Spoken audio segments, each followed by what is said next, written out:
Paano ko bubuksan? Ito? Hindi ako marunong pa kasi baby. Ito. Ano ba yan? Yung ano ito sa dulo. Tapos dyan, yun, muna dyan. Ayan, nakita mo nang wala pang TV? Nakita mo? Pati nalagyan, tingnan mo. Sige makita. Wala. Wala naman. Ayan.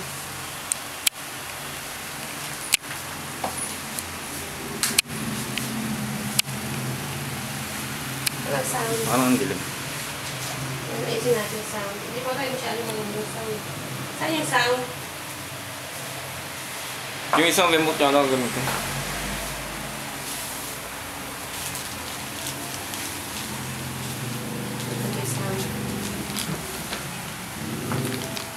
President ng France, divorce para magpakasal sa isang model? Anong malay mo? Yung susunod na President ng France o Prince ng Europe ang may love sa kanya. Mag-propose at pakasalan siya. Alam mo, sa tingin ko naman, hindi yung malayang mangyari. Ano sa palagay mo? Every time na magkita tayo ang ingay mo, nakakainis ka na. Ang gusto ko lang naman.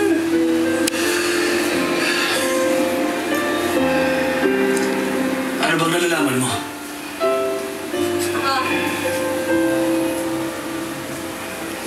Ito yung spill. Pati speaker, Ito yung speaker. Kasama to, kasama to, kasama to, kasama to, kasama ito. Nakakatakot naman. Isang ganito. Bakit ba? Isang ganito Ano naman ang kasama. nakakatakot dyan? Ito kasama. Palagay ko ito ang tunay na Tapos may dalawang speaker sa ano. Sinasabi rito Yung na may ito punta sa kasama estudyante to. sa school niyo. Ito kasama. Ayan, kasama yan. Yung nagpapalakas. Ito isang, dalawa yan. Ayan. Hindi pa nakasulat dito. Miss Kay, sophomore student. Okay. Kaya yan dahil sa kanyang lifestyle, nakita siyang pumunta sa isang Obligani clinic. Sophomore, Miss Kay? Johnny, posible ka klase ng bata sinasabi dito. Kung Miss Kay, di ba pangalan niya? Pwede rin naman kang school. Napakagulo ng mundo ngayon. Paano ang high school pala nagbubuntis na kagad?